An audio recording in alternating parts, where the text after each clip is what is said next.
நீல நிற ஜோதி. எப்பொழுதுமே தியானத்துக்குள்ள ஒவ்வொரு வடிவத்தையும் ஒவ்வொரு செயலையும் பேசுறேன். முழுமையா தியானங்கிறது அப்படிங்கிறது வெறுமனையா அது ஒரு பயிற்சி, அது ஒரு செயல் மட்டும் இல்லாம அதுக்குள்ள பெரிய பரிணாம வளர்ச்சின்னு ஒண்ணு. ஒரு குழந்தை எப்படி வளர்ந்து பெரிய ஒரு மரம் மனிதனா ஆகுதோ அந்த மாதிரிதான் ஒரு பரிணாம வளர்ச்சிங்கிறது தியானத்துக்குள்ள நிகழும். ஒரு பழக்க வழக்க அடிப்படையில ஒரு மனிதன் படிப்பு, கலாச்சாரம், நிறைய கோட்பாடுகளுக்குள்ள ஒரு மனிதனுக்குள்ள சிக்கி கிடக்கிறான். ஒரு மனிதன் இங்க இருந்து எடுக்கிற ஐடியாஸ், அவனோட ஆலோசனை, அவனோட படிப்பு, அவனோட சிந்தனை எல்லாம் இங்க இருந்து எடுக்கப்படும்.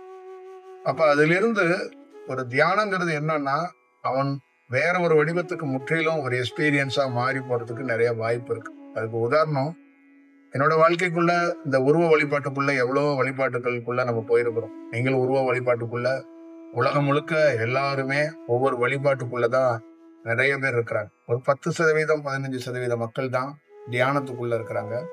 பாக்கி எல்லாம் உருவ வழிபாட்டுல இருக்கிறாங்க. 10, 15, 20% மக்கள் தியானத்துக்குள்ள இருக்கிறவங்களையும் அதுல ஒரு 6% மக்கள் உருவ வழிபாட்டில இருந்து தான் தியானம் செஞ்சுக்கிட்டு இருக்கிறாங்க. அப்ப இந்த உருவ வழிபாட்டை விட்டு வர முடியாது. உருவ வழிபாட்டை கட்டாயப்படுத்தக்கூடாது. உருவ வழிபாட்டை விட்டு வந்துருங்க, உருவத்தை வணங்காதீங்க. உருவத்தை வணங்காதீங்கன்னு நம்ம ஒரு கண்ட்ரோல் யாரையும் போட முடியாது. உருவத்தை வணங்க கூடாதுன்னு என்று சொல்றதுக்கான அவசியங்களை நம்ம சொல்ல முடியாது. காரணம் என்னன்னா, அவங்களுடைய உள் உணர்வு உருவத்தை வணங்குற மாதிரி ஒரு சூழல்ல தான் இருப்பாங்க. சில பேரு வீடுகள்ல தினந்தோறும் காலையில பூஜை பண்ணாதான் அவங்களுக்கு நிம்மதியா இருக்கும். சில பேர் காலையில கோவில் போயிட்டு வந்தாதான் அன்னைய நாளே அவங்களுக்கு சொந்த மாதிரி. அந்த மாதிரி இருக்கிறவங்கள போய் நீங்க உருவ வழிபாடு பண்ணாதீங்க, தியானத்துல நீங்க உருவத்தை வணங்கிட்டு இருந்தீங்கன்னா ஜோதியை பார்க்க முடியாது அப்படின்னு சொன்னா அது புரியாது. ஒரு 7 வயசு குழந்தைகிட்ட போய் நீங்க எதை பேசணுமோ அதை மட்டும்தான் பேசணும். 7 வயசு குழந்தைகிட்ட போய் அது வேற மாதிரி நீங்க ஒரு விஷயத்த பேச தொடங்கினீங்கன்னா அது ஒரு கால விரயம் தான். அதே மாதிரி உடல் என்பது பருவ மாற்றம் அடையிற வரைக்கும் காத்திருக்கும். உருவ வழிபாடுல எல்லா மனிதனும், இந்த உலகத்துல இருக்கப்பட்ட அத்தனை மனிதனும் உருவ வழிபாட்டுல இருந்து தான் கடந்து வந்திருக்கான். உருவ வழிபாடு இல்லாத எந்த மனிதனும் நம்ம பார்க்க முடியாது. உருவ வழிபாடு எல்லாரும் வந்திருக்கிறாங்க. அப்ப உருவ வழிபாடுகள் தேவையா தேவை இல்லையா அப்படின்னு கேட்டா கண்டிப்பா தேவைதான். அதை நம்ம மறுக்கல. அதை நம்ம ஏத்துக்கிறோம், அதை நம்ம ஆதரிக்கிறோம். ஆனா அந்த உருவ வழிபாட்டிலே நீ தங்கிறாத, உருவ வழிபாட்டை தாண்டி ஒண்ணு இருக்கு. ஒரு ஞானிகள் அவதரிச்சு வரும்போது ஒரு கோவிலுடைய இடத்த, அந்த கோவிலை சுத்தி இருக்கிற செயல்பாடுகளை, அங்க இருக்கிற சக்தியை பார்த்து அது ஒரு கோயிலா உருவாக்குறான். அங்க ஒரு சிலை உருவாக்கி அந்த சிலைக்கு ஒரு சக்தி வாய்ந்த ஒரு செயலை கொடுக்குறாங்க. அந்தந்த காலகட்டத்துல இந்த மனிதர்கள் முழுமையா தன்னை அறிய முடியாத ஒரு சூழல் ஏற்படும் போது இந்த உருவ வழிபாட்டில இருந்து, இங்க இருக்கிற சக்தியில இருந்து இந்த எனர்ஜியை, இந்த காஸ்மிக் எனர்ஜியை அவன் எடுத்துக்க முடியும். அப்படிங்க ஆகாயத்துல காஸ்மிக் எனர்ஜியை எடுக்கிறதுக்கான வாய்ப்பை ஒரு மனிதனால பெற முடியலங்கிறதுக்காக பூலோகத்துல பூமியில அவன் வீட்டுக்கு அருகிலே ஒரு கோயிலை உருவாக்கும். தியானங்கிறது ஆகாயத்திலிருந்து வெட்ட வெளியிலிருந்து கிடைக்கிற காஸ்மிக் எனர்ஜி ஒருத்தனுக்கு கிடைக்கும் போது பரவ மாட்டானே. ஆனா உருவ வழிபாடுங்கிறது அந்த ஆகாயத்தை தொடர்பு கொள்ள முடியாதவன், ஆகாயத்துக்குள்ள பயணம் பண்ண முடியாதவனால உருவத்துக்குள்ள இருந்து ஒரு வேலையை செய்துக்கிறதுக்கு வாய்ப்பை உருவாக்கும். அருகாமையில ஒரு காளி கோயிலோ, ஒரு சிவன் கோயிலோ, அருகாமையில ஒரு சர்ச்சோ, ஒரு மசூதியோ, இதெல்லாம் பூலோகத்துல பூமியில நம்ம வீட்டுக்கு அருகாமையிலேயே ஒரு கோவில் ஏன் இருக்கு? மனிதர்கள் வசிக்கிற இடத்துல கோவில் ஏன் உருவாக்கப்பட்டதுன்னா, அந்த கோவிலுக்குள்ள அவனுக்கு தேவையான விஷயங்கள் இருக்கு, அவன் எடுத்துக்குவான். அதுல இருந்து முன்னேற்றம் அடைவான், அதுல இருந்து நல்ல செயலுக்குள்ள வருவாங்கிறதுக்காக கொடுக்கப்பட்டது. 1. 2வது, இந்த பிரபஞ்சம் எப்படி பார்க்குதுன்னா, அந்த கோவிலை உருவாக்குற செயல் வடிவத்திலையும் கோயிலுக்குள்ள இருக்கின்ற அந்த சிலைக்கு உயிர் கொடுத்தவரும் ஒரு ஞானியை தேர்வு பண்ணுது. ஆனா அது மொத்தமா எப்படி கால்குலேட் பண்ணுது அப்படின்னு பாத்தீங்கன்னா, நல்லா ஞாபகம் வச்சுக்கோங்க. ஒரு கோவிலை உருவாக்கி அந்த கோயிலுடைய சிலைக்கு ஒரு நல்ல ஆகாயத்தோட தொடர்பு, ஆகாயத்திலிருந்து எனர்ஜி பெற்றவனால மட்டும்தான் அந்த சிலையை வச்சா அந்த சிலைக்கு ஒரு சக்தி இருக்கு. அப்படியாப்பட்ட ஒருத்தனை தேர்வு பண்ணுது. அப்படி தேர்வு பண்ண முடியலன்னா அதுவே தடுத்து ஆட்கொண்டு ஒரு மனித உடல்ல போய் அது என்ன பண்ணுது, ஒரு சிலையை பிரதிஷ்டை பண்ணுது, ஒரு சிலைக்கு உயிர் கொடுக்குது, சக்தி கொடுக்குது. அப்ப அந்த சிலை சக்தியோட இருக்கு.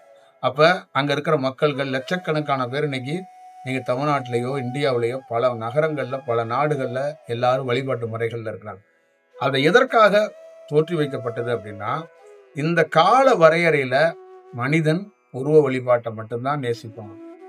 உருவ வழிபாட்டை விட்டு அவனுடைய தாட்டு இந்த சுழற்சியில வேற தாட்டுக்கு வர முடியாது. அப்ப இதுல இருந்து அவனால விடுபட முடியாது, நிச்சயமா விடுபட முடியாது. அப்படிங்கிறதுக்காக தான் இத மையமா உருவ வழிபாட்டை மெயினா புரிஞ்ச. அப்ப அந்த உருவ வழிபாட்டுக்குள்ள அவனுக்குள்ள என்னன்னா, அவனுக்குள்ள இருக்கிற சிறு சிறு பிரச்சனைகள் கூட களையப்படுறதுக்கான வாய்ப்புகள் உருவாக்கப்படும். அப்ப அதுக்குள்ள இருக்கிற செயலை அவன் பார்த்துக்குவான்.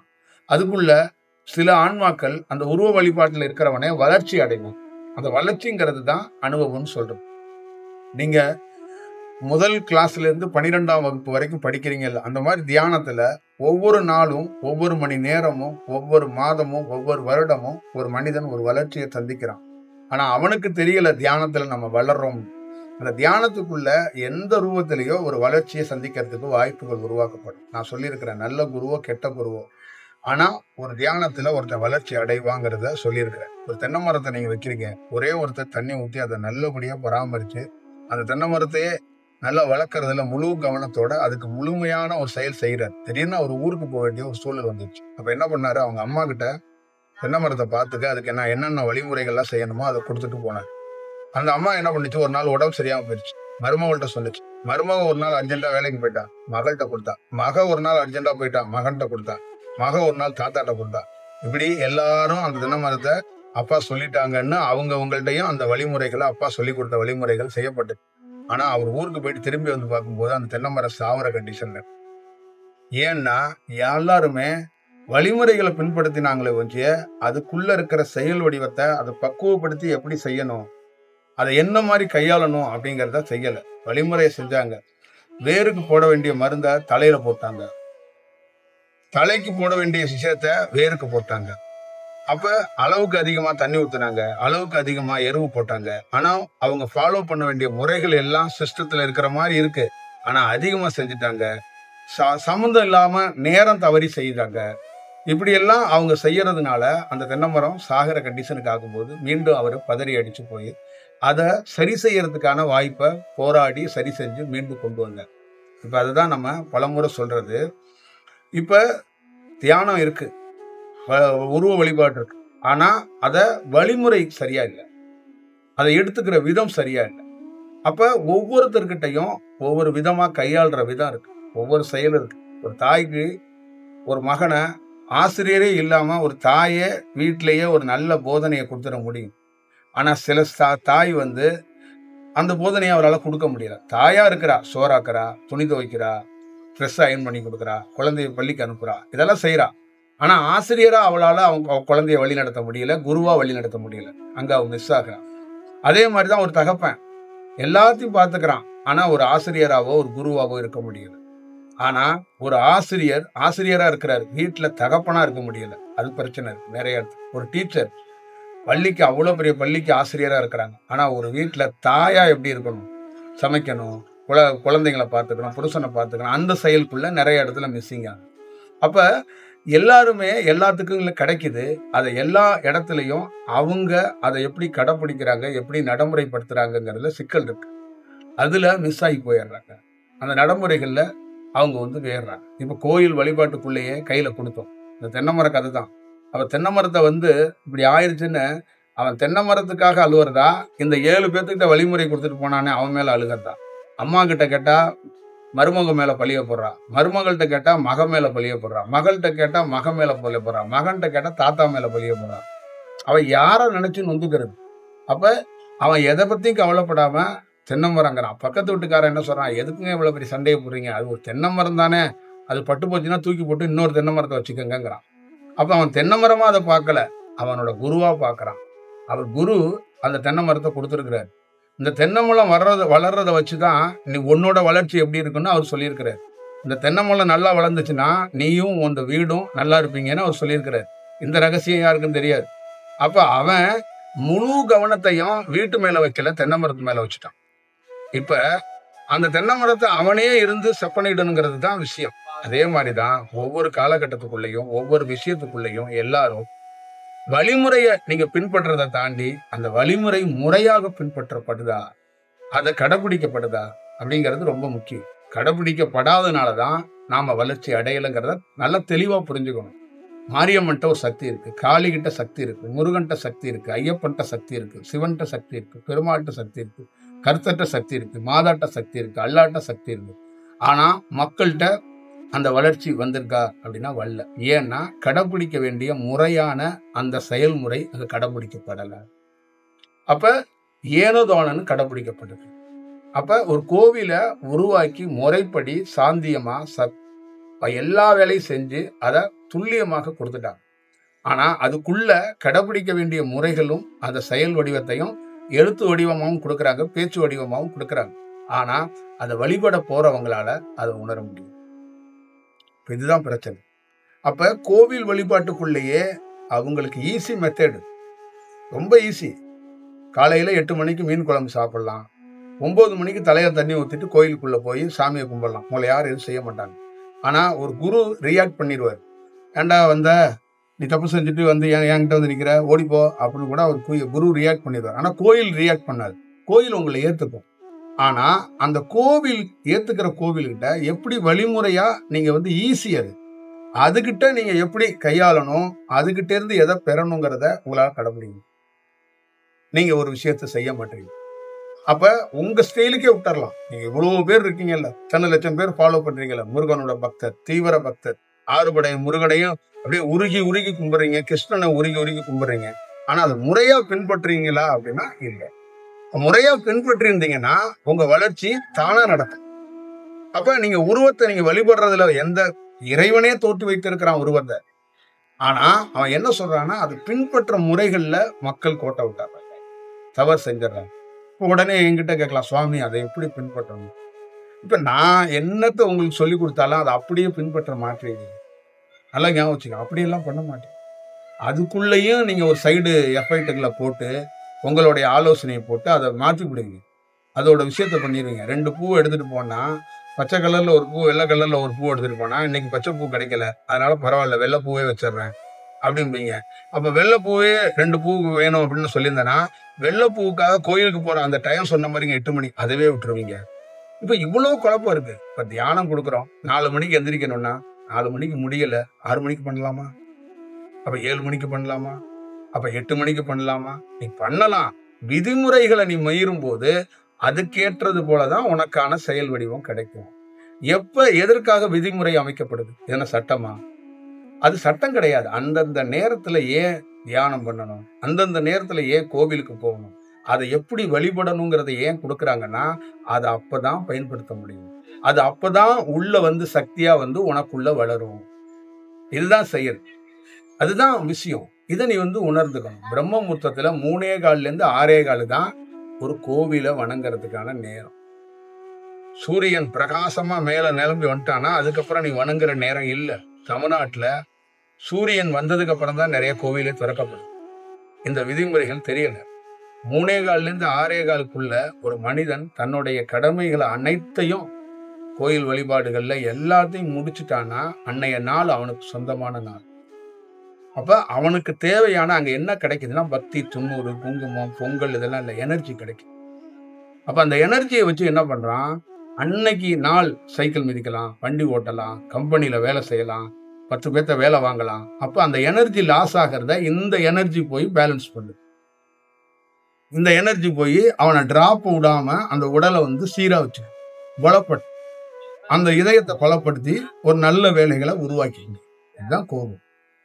அப்ப இந்த கோவில்ல இருந்து ஒருத்தன் தினந்தோறும் அந்த வேலையை செஞ்சிருக்கும் போது அந்த வேலையில அந்த எனர்ஜியை அவன் கடைபிடிக்கிறான்னா, அந்த எனர்ஜியிலிருந்து அவன் வளர்ச்சி அடைகிறான்னா அவன் உருவத்திலிருந்து மாறுவான்னு அர்த்தம். அப்ப அவனோட பொறுத்தளவுக்கு என்னன்னா அது முறைப்படி அவன் கடைபிடிச்சானா, அவன் முறைப்படி ஃபாலோ பண்ணானா, ஒரு நாள் ஒருத்தன் வந்து கூப்பிடுவான், நீ உருவத்தை வழிபட்டது போதும், இதுக்கு மேல உருவம் வேண்டாம், நீ வா அப்படின்னு சொல்லி அவனுக்கு ஒரு உபதேசத்தை கொடுத்து அவனை என்ன பண்ணுவான், ஆகாயத்தோட தொடர்பு வைக்கிறதுக்கான வேலைகளை, தியானத்தை கற்றுக் கொடுக்க போவோம். இப்ப உருவம் என்பது நம்ம வீடு, தியானம் என்பது ஆகாயம். இப்ப ஒரு நாள் வீட்டுக்குள்ளதான் இருக்கணும், ஒரு நாள் நல்ல வளர்ச்சி அடைய என்ன பண்ணணும், வீட்டை விட்டு வெளியில வந்து ஆகாயத்தோட தொடர்பு வச்சுக்கணும். வீட்டுக்கு உள்ள உட்கார்ந்து கீழே நீ வழிபட்டா உருவ வழிபாடு, மேல மாடிக்கு வந்துட்டான்னா ஆகாயத்தோட வெட்ட வெளி வழிபாடு. இப்ப இந்த 2 வழிபாட்டுக்குள்ளே என்ன விஷயம்னா அது வளர்ச்சியில நடக்கப்படணும், ஆசையில நடக்கக்கூடாது. நான் வெட்ட வெளிக்கு உரியவன், நீ அதனால கீழே வீட்டுக்குள்ள சாமி கும்பிடாத மாடிக்கு வந்துட்டுன்னு சொல்லிட்டா, வளர்ச்சியே அடையாதவன நீ மாடியில உட்கார வச்சு தியானம் பண்ணாலும் சரி, ராக்கெட்டு மேல உட்கார வச்சு தியானம் பண்ணாலும் சரி, அங்க பிரயோஜனம் கிடையாது. வளர்ச்சி இல்லாதவங்க தான் என்ன பண்றாங்க, மாடிக்கு மேல உட்காந்து தியானம் பண்றாங்க, மரத்துக்கு மேல உட்காந்து தியானம் பண்றாங்க, மரத்துக்கு கீழே உட்காந்து தியானம் பண்றாங்க. முனிவர்கள், தேவர்கள், சித்தர்கள், மகான்கள், ரிஷிகள் தான் மரத்துல உட்காந்து தியானம் பண்ணுவாங்க. மனிதன் அவ்வளவு சாமானியமா மரத்துல உட்கார மாட்டான். நான் சில மரங்கள்ல சில பேரை உட்கார சொல்லியிருக்கிறேன். அந்த மரங்கள்லாம் எதற்காக உட்கார சொல்லியிருக்கேன்னா, நாகலிங்க மரத்துல உட்கார்ந்தனா ஒரு உயிர் சக்தி கிடைக்கும். எதுக்குன்னா, குழந்தை இல்லாதவனுக்கு, வீட்டுக்கு தூரத்துல பிரச்சனை இருக்கிறவனுக்கு, இவன்னா நாகலிங்க மரத்துக்குள்ள கீழே உட்கார்ந்தானா, நாகலிங்க மரத்துக்குள்ள ஒரு உயிர் சக்தி இருக்கு. நாகலிங்க மரத்துக்குள்ள மனிதன் உட்கார்ந்தானா சாபம் ஆயிடுவான். தியானத்துக்காக ஆசைப்பட்டு எவன் உட்கார்ந்தாலும் சாபம் அந்த மரத்துக்கிட்டே இருந்து அவன் வாங்கிடுவான். அதனால நாகலிங்க மரத்துலயோ மற்ற மரத்துக்கிட்டயோ சும்மா ஒரு மரம் இருக்குங்கிறதுக்காக நிறைய பேர் போய் உட்காந்து தியானம் பண்றேன்னு நினைக்கிறாங்க. அப்படி கிடையாது. அந்த மரத்துக்கிட்ட இருந்து அனுமதி வேணும். அந்த செயல் வடிவம் இருந்தாதான் அந்த இடத்துல இருந்து முழுமையான தியானத்தை பெற முடியும். இல்லைன்னா நீங்க அந்த இடத்துல இருந்து பெற முடியாது. இப்ப என்னோட துண்டு இருக்கு. இந்த துண்டை நான் கொடுத்து நீ இதை வச்சுட்டு போய் உட்காந்து தியானம் பண்ணனா இது வரும். என் துண்டை எனக்கு நான் சும்மா அங்க கீழே போட்டிருக்கேன், அதை எடுத்துட்டு போய் நீ போய் உட்காந்து தியானம் பண்ணனா அது சாபம். அப்ப வரமா சாபமாங்கிறத பார்த்து நிதானிச்சுக்கணும். இது ரொம்ப முக்கியம். அப்ப நாகலிங்க மரத்துக்கிட்ட உட்கார்ந்து இருக்கும்போது உயிர் சக்தியில ஒரு மாற்றம் ஏற்படும். உயிர் சக்தினா உன்னுடைய விந்தணுக்கள்ல உயிர் தன்மை கம்மியா இருக்கலாம். அந்த செயல் வடிவத்துல கம்மியா இருக்கும்போது அதுக்குள்ள ஒரு மாற்றம் ஏற்படுறதுக்கு வாய்ப்பு இருக்கு. அப்ப உயிர் சக்தி சம்பந்தமாக இருக்கக்கூடிய மரங்கள் எங்க இருக்கு? நாகலிங்க மரம். நாகலிங்க மரம் தான் ஒரு யானைக்கு நவாபலத்தை முருகன் அவ்வை கதை இருக்குல்ல, அந்த நவாபலம் கொடுக்கிற இடமே நாகலிங்க மரம் தான். அப்ப நாகலிங்க மரத்துக்குள்ள ஒருத்தன் உட்கார்ந்து தியானம் பண்றது சாமானிய விஷயம் கிடையாது. அதுல அவ்வளவு ரகசியம் இருக்கு. ஏன்னா பெரிய ஞானி உட்கார்ந்த இடம் அந்த இடம். ஆனா சாதாரண மனிதன் எந்த முன் அனுமதியும் இல்லாம நாகலிங்க மரத்துல உட்கார்ந்தானா அவன் முற்றிலும் வளர்ற மாதிரி வளருவான். ஆனா வளரவே மாட்டான், ஒரு இடத்துல அப்படியே நின்றுவான். ஏன்னா அனுமதி இல்லாம அந்த மாதிரி வேலைகளை எப்பொழுது எப்பயும் செய்யக்கூடாது. இது ரொம்ப முக்கியம். அதனால மரங்களுக்குள்ளேயோ இல்ல வளர்ச்சி அடையாத எந்த பொருளை எடுத்துட்டு போய் நீங்க தியானத்தை சொல்லி கொடுத்தாலும் அது வீண் விரயம் தான். இங்க நமக்குள்ள இருக்கிறது எல்லாத்துக்குள்ள என்னன்னா, நீங்க என்ன மாதிரி வளர்ச்சியில் இருக்கிறீங்க, என்ன மாதிரி செயலுக்குள்ள இருக்கிறீங்கன்னு தெரியாம ஆர்வத்துக்குள்ள நீங்க வந்து தத்தளிக்கிறீங்க. நீங்க எப்படின்னா, ஒரு ஆத்துக்குள்ள உங்களை தூக்கி போட்டா நீச்ச தெரிஞ்சவன் ஓரளவு இருப்பான், நீச்ச தெரியாதவன் தத்தளிப்பான்ல. அந்த மாதிரி ஆர்வத்துல பல குருமார்ட்ட போனேன், எனக்கு அங்கெல்லாம் எதையுமே சரியில்லை, தன்னை உணர முடியல. இப்ப உங்கள்கிட்டயாவது வந்திருக்கிறேன், உங்கள்கிட்ட தன்னை உணர்வானா? எனக்கு ஏதாவது தெரியுமா? அந்த ஜோதியை பார்த்துருவானா? அந்த பிறப்புல இருந்து விடுபட்டுருவானா அப்படின்னு தத்தளிக்கிறீங்க. அப்ப வெறும் தத்தளிக்கிறவனுக்கு ஜோதியை காட்டிட முடியுமா? ஜோதி என்ன கடையில இது மளிகை கடையில வைக்கிற ஒரு பொருளா? தூக்கியாந்து வந்து ஜோதியை கையில வச்சுக்கன்னு சொல்றதுக்கு? இல்ல ஆர்வத்துக்காக ஒரு வேலை செய்யறதா? அப்ப தத்தளிக்கிறவனை என்ன பண்ணணும்னா முதல்ல ஆசுவாசப்படுத்தணும். அதுக்கப்புறம் அவனுக்கு நீச்சல் கத்து கொடுத்தா அந்த உடல் சேருமா, நீச்சல் கத்துக்குவானா, அது உள்ள அடாப்ட் ஆகுமா அப்படிங்கிறது. நீச்சல்ங்கிறது கை கால் வேலை செய்யறதுன்னு நீங்க நினைப்பீங்க. நீச்சல்ங்கிறது பிரெயின். நீச்சல் பிரெயின் வேலை செஞ்சாதான் கை காலை வேலை செய்ய வைக்க முடியும். புரியுதுங்களா? நீங்க என்ன நினைச்சிட்டீங்கன்னா கை கால் நீ செய்யற கை கால் நடக்கிறதெல்லாம் மூளை வேலை செஞ்சாதான் கை கால்லாம் நடக்கும். நீ சாப்பிட்ற கையால சாப்பிட்றேன்ப, ஆனா மூளை சொன்னாதான் சாப்பாடே செய்வ. உனக்கு மூளை சரியில்லைன்னா நீ சாப்பிடணுங்கிற எண்ணமே இல்லாம போயிருவியே. அப்ப ஒரு நீச்சல்ங்கிறத எங்க போய் கத்துக் கொடுக்கணும்? பிரெயினை பலப்படுத்தணும், மனதை பலப்படுத்தணும். அங்க செயல்படுத்தினாதான் அதுக்கப்புறம் கை கால் ஒர்க் ஆகுங்கிறத அடுத்த கட்டத்துக்கு கொண்டு வர முடியும்.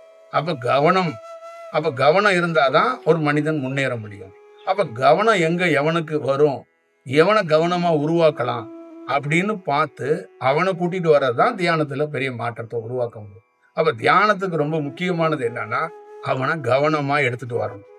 அதுதான் விஷயம். அப்ப கவனமா ஒருத்தன் வர தொடங்கினானா அவன் பயிற்சியில முன்னேறதுக்கான வாய்ப்பை உருவாக்குவோம். அப்ப நாம காலங்காலமாக நம்ம வீடாக இருக்கக்கூடிய கோயில் உருவ வழிபாட்டுல 100% பேர் தோத்துருக்காங்க. 2% பேர் ஜெயிச்சிருக்கிறாங்க. 98% பேரு உருவ வழிபாட உருவத்தை எப்படி வழிபடணும்னு தெரியாம வழிபட்டு தனக்கு சாதகமாவே சில ஜோசியர்கள் சொல்லி கொடுத்தத, சில சாமியார்கள் சொல்லி கொடுத்தத தலைகீழாக எல்லா வேலையும் செஞ்சு, அங்க விளக்கேத்தி இங்க விளக்கேத்தி பரிகாரம் செஞ்சு அதை செஞ்சு இதை செஞ்சு அந்த கோவில்களை முற்றிலும் இருக்கிற தன்மைகளை டோட்டலா தலைகளா மாத்தி, தன்னையும் தலைகளா மாத்தி, எல்லாத்தையும் தலைகளா மாத்தி ஒரு செயல்பாடுகள் மாறி போச்சு. இன்னைக்கு இருக்கிற அத்தனை கோயிலுக்குள்ளேயும் முறைப்படி ஒரு செயல் நடக்குதா அப்படின்னா அது நிச்சயமா அதை நம்ம வந்து சொல்ல முடியாது. நீங்களே அதை பார்த்துக்கணும். அப்ப உருவ வழிபாட்டுக்குள்ள உங்க அருகாமையில இருந்து கிடைக்க வேண்டிய பொருளை நீங்க வாங்க தவறிட்டீங்க. அதுல வாங்குறதும் இல்லை. அப்ப திடீர்னு உங்களுக்கு புதுசா என்ன பண்றீச்சு, இன்னைக்கு இருக்கிற காலகட்டத்துல இந்த நவீன உலகத்துல நிறைய உங்களுக்கு இந்த ஆன்லைன் வசதி எல்லாம் வந்தோடனே, செல்போன் எல்லாம் வந்தோடனே, உங்களுக்கு தியானம் வந்தோடனே உருவ வழிபாட்டை தாண்டி இந்த தியானத்துக்குள்ள ஏதோ ஒளியை பார்த்துடலாங்கிறாங்க, நமக்குள்ள கடவுளை பார்த்துடலாங்கிறாங்க, நம்மளே ஏதோ ஒன்று ஆயிரலாம், இந்த துன்பமான பிறப்புல இருந்து விடுபட்டுடலான்னு பல போதனைகளை கேட்டுட்டு பல தாய்மார்கள் எந்த முன் அனுபவமும் இல்லாம தியானம் பண்ண வரேங்கிறாங்க. ஒரு முன் அனுபவமும் இல்லை. உடல் ரொம்ப பாடு, காலு முட்டிக்கு மேல, முட்டிக்கு கீழே பாதி பேருக்கு வேலை செய்யறது இல்லை, பாதி பேருக்கு இடுப்பு வேலை செய்யறது இல்லை, பாதி பேருக்கு 45% பேருக்கு விந்தணுக்கள்ல பிரச்சனை. பெண்ணா இருக்கட்டும் ஆணா இருக்கட்டும் உடல் ரீதியாக ஒரு 60% பேருக்கு உடல் செட்பேக். ஆனா எல்லாருக்குள்ள என்னன்னா நான் தியானம் பண்ணுவேன், நான் தியானம் பண்ணுவேன், நான் தியானம் பண்ணுவேன். அப்ப அந்த உடலை சரி செஞ்சுட்டு தியானம் பண்ணணும்னு யார் நினைக்கிறா? உடலை நல்வழிப்படுத்திக்கிட்டு தியானம் பண்ணணும்னு யாரு நினைக்கிறா? உடல் ஆரோக்கியத்தை முதல்ல உருவாக்கிக்கிட்டு அப்புறம் தியானத்துக்கு வரணுங்கிற அந்த புரிதல் கூட ஒரு மனிதன் இல்லை. அப்ப ஒரு குரு பார்த்தாருன்னா உடல் அப்படியே உறிஞ்ச ஒரு ஜூஸ் மாதிரி அவங்க உடல்ல இருக்கிற கழிவு எல்லாத்தையும் அவர் உறிஞ்சு எடுத்துக்கிட்டு, ஓ நீ அப்படியே போ, நல்ல செயலாயிருவ அப்படின்னு மாத்துவாரு அப்படின்னு அவங்க நினைக்கிறாங்க. அப்ப காலம், நேரம், இந்த டைம் இதெல்லாம் எதுக்கு? நான் பாக்குறவங்க எல்லாம் ஜூஸா கெட்டதெல்லாம் உறிஞ்சுக்கிட்டு உங்களை நல்லதா அனுப்பிச்சு விட்டுக்கிட்டே இருந்தா இந்த உலகத்துல இந்த காலத்துக்கு எவன் பதில் சொல்றது? அப்படியெல்லாம் ஒரு சூழல் இருக்கு. அதனால நீங்க பார்த்து கொள்ளுங்க. தியானம் பண்றவங்களோ உருவ வழிபாட்டுல இருக்கிறவங்களோ அது முறைப்படி நீங்க பயணிச்சீங்கன்னா உங்களுக்கு எந்த வேலை செய்யணும்னாலும் அதுல இருந்து ஒரு தெளிவடைய வாய்ப்பு இருக்கு. ஒரு நல்ல சூழல்ல நேரடியாகவோ இல்ல காணொளி மூலியமா சந்திப்போம். பௌர்ணமிங்கிறது பாவத்தை போக்குற நாள்னு சொல்லுவாங்க. ஒரு மனிதன் பாவத்தோட இருக்கிறான்ல, அந்த பாவத்தை போக்குறதுக்கான ஒரு நாள் உருவானுன்னா அது நீங்க பார்க்க